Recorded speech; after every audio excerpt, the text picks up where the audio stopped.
Every year, the US State Department sponsors about a dozen high school students from around the world to come to Hawaii to study.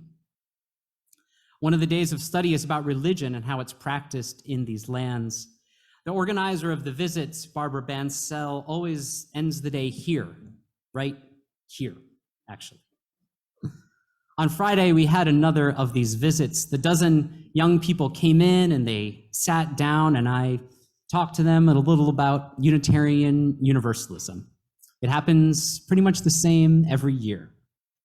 Some of them are immediately intrigued, but they've been at this all day. So others are deeply, deeply worried about my soul and its eternal fate, which I really appreciate. And by the end of the time together, though, we're usually laughing, often about some of the ways religion is practiced in the world. There was a range of students this time from across Europe and Africa, and I can tell you something. High school students from everywhere else in the world know their geography really well. I was actually forgetting the third country that makes the region and the borders today of what was once Transylvania, and the student sitting right there from Ukraine piped up with Moldova. And everyone just kind of smiled at him, and he kind of smiled at himself too, which I actually thought was quite charming. And another one of the students was extra curious this year. He was sitting right there. He couldn't stop asking questions. And among his many questions, he asked what a typical service is like on a Sunday for us. And I ran through the format of a service, which sounds pretty familiar to anyone familiar with church. But then I explained that the substance of our service might be a little different at our church than others. I explained that today, for instance, we'd be celebrating the life of Stevie Wonder, and also talking about Mother's Day on the same Sunday, following a leaked decision that threatens to overturn access to healthcare and a woman's right to choose that has been guaranteed for decades. I don't know if they were shocked, but they were certainly surprised to hear this. Then their organizer asked me to say a few words about whether ministers in our movement could be gay or bisexual or transgender. And I handled that one pretty easily with the good old joke, what does a Unitarian minister get when they come out? A raise. That's right. That wasn't in the script, sorry if anyone's reading along. I just decided to out myself on that one. And then a student who'd first said that she was from Romania confessed, she was sitting right where Carol is, that she's actually from Transylvania. And she said that her grandfather was Unitarian.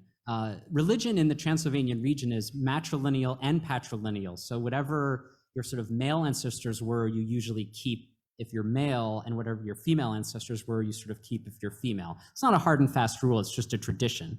And so she said that her grandfather was Unitarian, and she'd never forgotten the first time that she went to a Unitarian church with him, and the minister, wait for it, was a woman. My pearls. To this day, sorry, I'm in it today, folks. To this day, she still remembered feeling happy to see that. And it made me happy to hear that. She was so excited to tell us. As many of us already know, Unitarians and Universalists often think of themselves as among the first religious group to call women as ministers.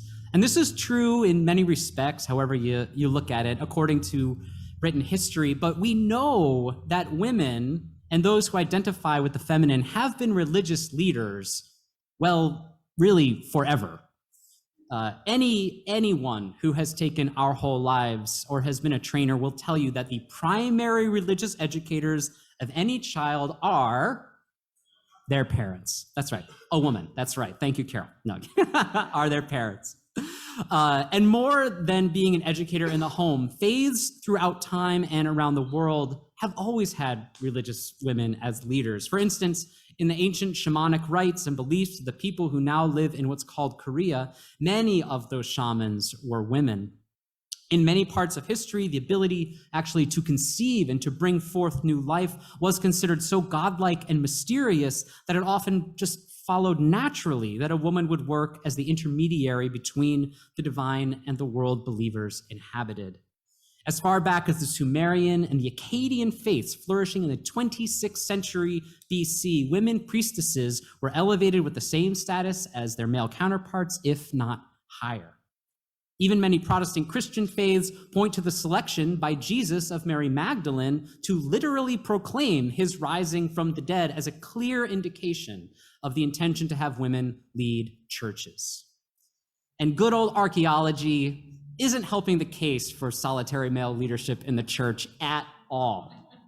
In 2019, 3 works of art from the 5th century, the Common Era, which were made public by the Vatican, clearly show women in parallel roles with men at altars, acting, it appears, as priests or priestesses. And even before that, a frieze made in a catacomb recently discovered depicted a woman presiding alone at an altar leading mass. Yeah, women have been making religious choices for themselves and have been holding and guiding the religious choices of others for millennia. And no matter what a few people who barely made it through a senatorial confirmation have to say about it, there is nothing on earth that could convince me that women should not be able to go right on ahead making their own damn choices in life. Amen. I raise all of this religious leadership for a reason, though, because attacks on a woman's right to choose are almost entirely religious or moral in nature. This attribute actually sets that apart from almost any other question of justice in our world. Those objections are very moral and religious centered. And for a while now, so people know, roughly half of all pregnancies in the US are not planned. And presently, roughly 40% of those pregnancies are terminated. These percentages have stayed the same for quite some time, but what has changed significantly over the past decade is that the total number of terminated pregnancies has been falling and falling and falling because mostly of what? Yeah, access to healthcare. Under the Affordable Care Act, out-of-pocket birth control costs went from roughly $200 annually to $3 annually for people in affordable care. Of course, that could drop even lower if, men decided that long-term effective birth control was something they wanted to take responsibility for themselves. But we'll just keep our eyes out for that, shall we? Yeah. Anyway, that's a whole nother sermon series. See, one of the first formal organizations of Mother's Day in the United States, at least, was by the famous poet, essayist, thinker, first woman admitted to the Academy of Arts and Letters. It goes on and on, Julia Ward Howe. And yes, she did happen to be Unitarian, but I usually like to say that awesome people choose this faith because they are awesome and have awesome taste, rather than this faith necessarily always creating an awesome person. But it can go both ways. Both can be true.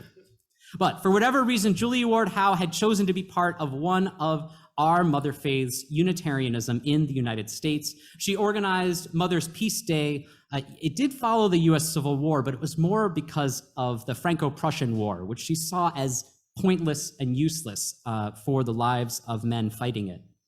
And she chose this as a day that she hoped mothers would unite to end warring by their brothers, their sons, husbands, and fathers, and any other male-presenting relatives, so that the hell of war need not be visited upon anyone ever again. Later in her career, though, she did something else for the first time that had not happened, that many faiths had never seen before. It was Julia Ward Howe who organized the first convention of women ministers in 1875 during Nerdfest, Unitarian Universalism, sort of General Assembly of the time, but it was the denominational meeting of Unitarians.